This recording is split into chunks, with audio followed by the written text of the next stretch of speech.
Público asegura que hay más evidencias para presentar ante los tribunales por el caso de La Línea, aunque sigue la duda sobre la participación de Roxana Valdetti. Mesas de trabajo del Congreso iniciarán una semana después la discusión de los cambios en transparencia, elecciones y otros aspectos a raíz de las protestas. Vicepresidente Maldonado cubrirá los compromisos internacionales de Guatemala. Pérez Molina no irá a cumbres regionales. En noticias del mundo, los 7 países más poderosos del planeta se reúnen en Alemania para discutir sobre Rusia y otras potenciales crisis mundiales.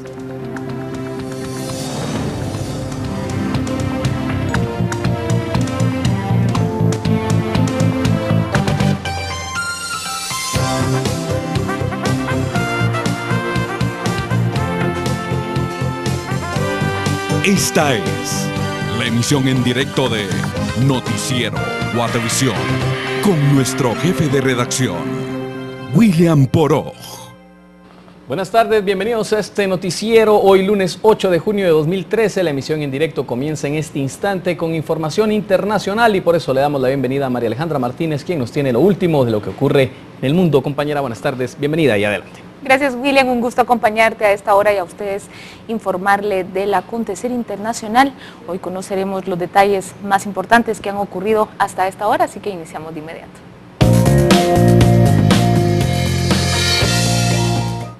El partido oficialista mexicano PRI obtuvo un estimado de entre el 29.87 y 30.85% de los votos en las elecciones intermedias. Esta información se la estaremos dando más adelante, pero antes los dirigentes del G7 reafirmarán hoy en Alemania su unidad frente al terrorismo y la crisis internacional. Rusia no ha sido invitada a esta cumbre del G7, pero su nombre está muy presente. Este lunes se espera un comunicado final que reproduzca la firmeza que el grupo mostró el domingo sobre el mantenimiento de las sanciones contra Moscú. Un mensaje directo para el presidente ruso Vladimir Putin. Durante la primera jornada del encuentro organizado en los Alpes bávaros, el presidente estadounidense y la canciller alemana estimaron que las sanciones debían mantenerse, mientras Moscú no cambie su política hacia Ucrania. La cumbre de las 7 mayores potencias industriales también discutió la crisis griega y debe dedicar buena parte de su última jornada a los debates sobre la lucha contra el terrorismo y la ayuda al desarrollo. Para ello participarán 6 jefes de Estado y de Gobierno de Oriente Medio y África. Aunque sin invitación, también están presentes grupos de manifestantes que rechazan la política del G7. Durante el día se espera la participación de unas 10.000 personas en la protesta contra la cumbre del G7 que se celebra en el sur de Alemania. Con un enorme despliegue de seguridad, la policía pretende evitar incidentes violentos. Los aproximadamente 10.000 se inscribieron para manifestarse en contra de la cumbre de 7 de los países más ricos del mundo en el Palacio de Elmau, a 100 kilómetros al sur de Múnich. El G7 reúne a mandatarios como la alemana Angela Merkel, el estadounidense Barack Obama y sus pares de Italia, Japón, Reino Unido, Francia y Canadá. Y en otras noticias, el partido oficialista mexicano PRI obtuvo un estimado entre el 29.87% y 30.85% de los votos en las elecciones intermedias del domingo, lo que deja conservar su mayoría simple en la Cámara de Diputados. A pesar de su reciente caída de popularidad, el presidente mexicano Enrique Peña Nieto salió electoralmente indemne de la jornada.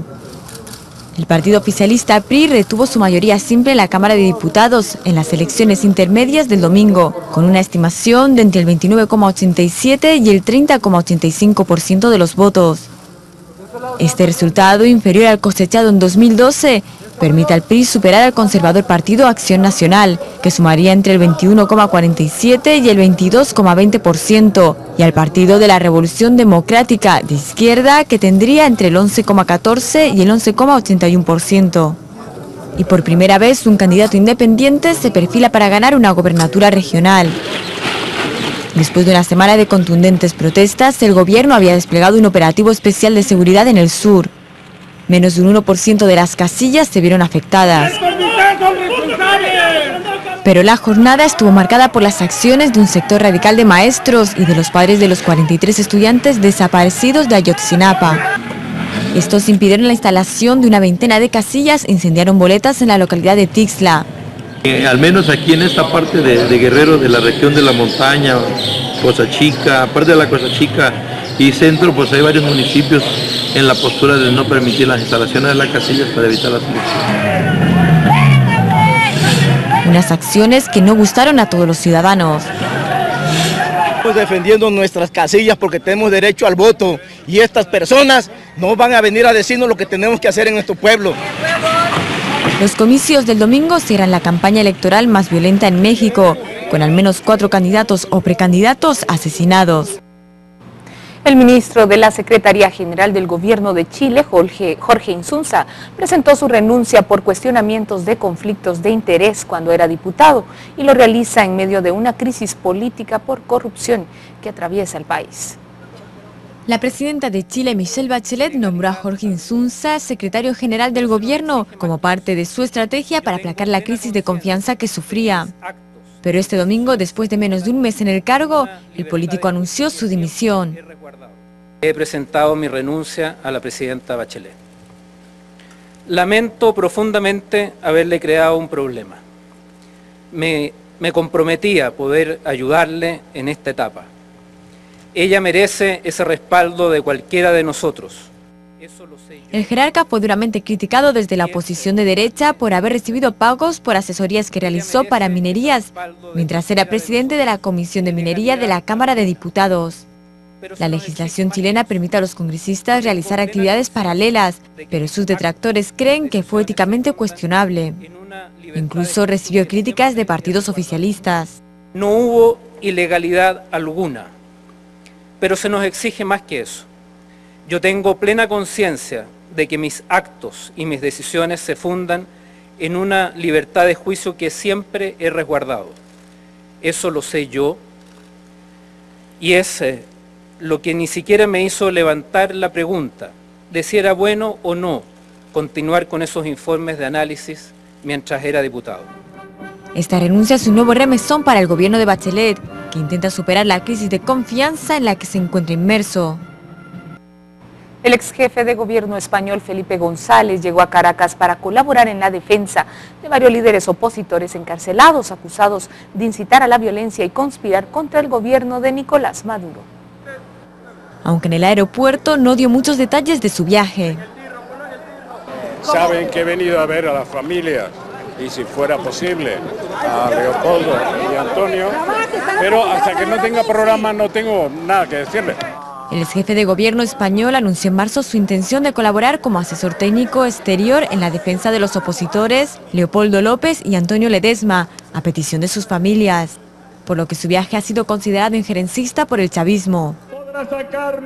Ledesma, alcalde de Caracas, fue detenido en febrero y enviado a prisión provisional por presuntos delitos de conspiración, pero actualmente está en arresto domiciliario. Mientras que López está acusado de incitar a la violencia en las protestas de principios de 2014 contra el gobierno de Maduro. Y el opositor, cuyo juicio se reanudó el pasado lunes, se declaró en huelga de hambre hace 2 semanas.